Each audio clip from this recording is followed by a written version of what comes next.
ஷாலும் கர்த்தருடைய நாமம் மகிமை. கர்த்தருக்குள் பிரியமானவர்களே, வேத வசனம் இப்படியாக சொல்லுகிறது, நான் உலகத்திற்கு ஒளியாயிருக்கிறேன், என்னை பின்பற்றுகிறவன் இருளிலே நடவாமல் ஜீவ ஒளியை அடைந்திருப்பான் என்றார். யோவான் 8:12. கர்த்தருக்குள் பிரியமானவர்களே, நீங்களும் நானும் வாசிக்க கேட்ட இந்த வேத வசனம் ஆழ்ந்த சத்தியத்தை நமக்கு கற்றுக் கொடுக்கிறது. யோவான் எழுதின இந்த சுவிசேஷத்தில் ஆண்டவராகிய இயேசு கிறிஸ்துவே தேவன், அவர்தான் எல்லாருக்கும் விடுதலையும் இரட்சிப்பையும் அளிக்கிறவர் என்பதை மிகவும் ஆணித்தரமாய் அவர் சொல்லுகிறார். ஆண்டவராகிய இயேசு கிறிஸ்துவை குறித்து இந்த புத்தகத்தில் அநேக காரியங்கள், அவர் செய்த அற்புதங்களை, மற்ற புத்தகத்தில் இல்லாத அற்புதங்களை இதில் சொல்லியிருக்கிறார்.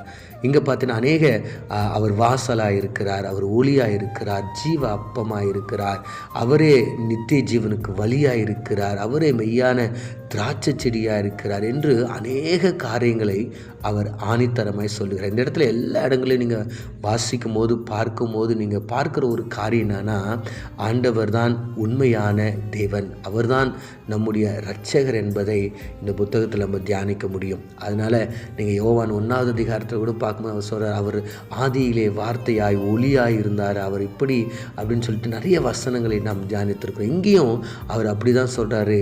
இங்கே பார்த்தீங்கன்னா ஒரு ஸ்திரியை அவர்கள் பார்த்தீங்கன்னா பரிசேயர்கள் இவர்கள்லாம் கொண்டு வந்து இந்த ஸ்திரீ இப்படி தப்பு பண்ணிட்டாங்கன்னு சொல்லிட்டு பேசும்பொழுது, அவர்கள் அந்த தப்பு எல்லாத்தையும் ஆண்டவர் எதுவும் செய்யாதபடிக்கு அவங்க சொல்கிறாங்க. ஆண்டவர் சொல்கிறாரு, நீ போ, இனி பாவம் செய்யாதே அப்படின்னு சொல்லிட்டு அமைச்சிட்றாரு. அமைச்சதுக்கு அனுப்பின பிறகு பார்த்தீங்கன்னா ஆண்டவர் இந்த ஜனங்களோடு கூட பேசும்போது மறுபடியும் அவர் ஜனங்களை நோக்கி இந்த வார்த்தையை சொல்கிறாரு, நான் உலகத்திற்கு ஒளியாக இருக்கிறேன், என்னை பின்பற்றுகிறவங்க இருளிலே நடவாமல் ஜீவ ஒளியை அடைந்திருப்பார்கள் என்று.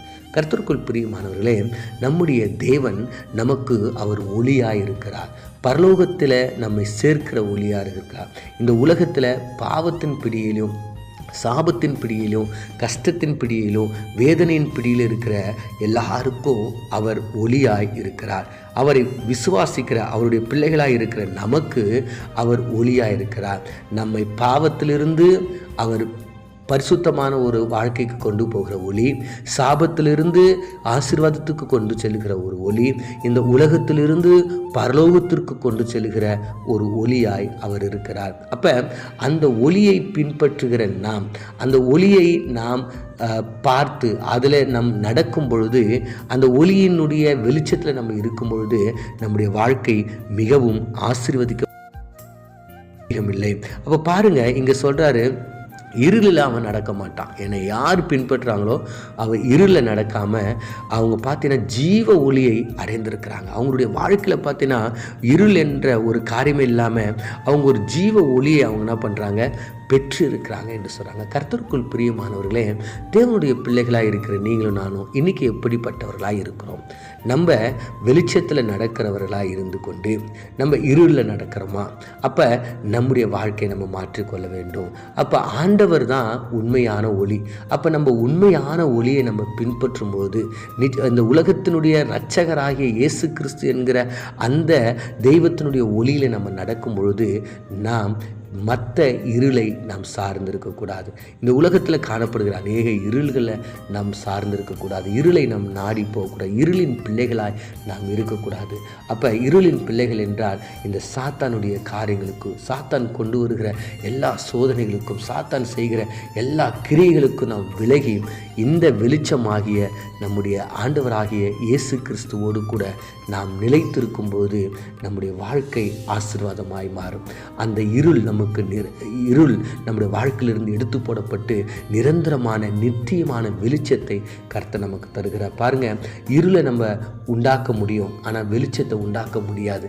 அந்த வெளிச்சம் பாருங்க வந்த உடனே அந்த இடம் எல்லாம் இருளும் ஓடி மறைஞ்சிக்கும். அதுபோல் ஆண்டவராக இயேசு கிறிஸ்து நம்முடைய இருதயத்தில், நம்முடைய உள்ளத்தில், நம்ம வீட்டில், நம்ம இருக்கிற இடத்துல வந்துட்டார்னா நமக்குள் இருக்கிற அந்த இருள் எல்லாம் ஓடி மறைஞ்சிக்கும். சாத்தானுடைய கிரியைகள் எல்லாம் நம்ம விட்டு தூரம் போய்விடும். அப்போ இந்த நித்திய வெளிச்சமாகிய இயேசு கிறிஸ்துவை, இந்த நித்திய ஒளியாகிய இயேசு கிறிஸ்துவை, இந்த லைட் ஆஃப் த வேர்ல்டு, இந்த உலகத்திற்கு ஒளியாக இருக்கிற அந்த இயேசு கிறிஸ்துவை நாம் ஏற்றுக்கொண்டு அதன் வழியில் நம்ம நடக்கும் நடக்கும்பொழுது அவர் நம்மை பரலோக ராஜ்யத்திற்கு நேராக நடத்துவார் என்பதில் சந்தேகமில்லை. கண்களை மூடி நாம் ஜெபிப்போம். எங்களை நேசிக்கிற எங்கள் நல்ல தகப்பனே, இந்த உலகத்திற்கு ஒளியாய் வந்தீங்க.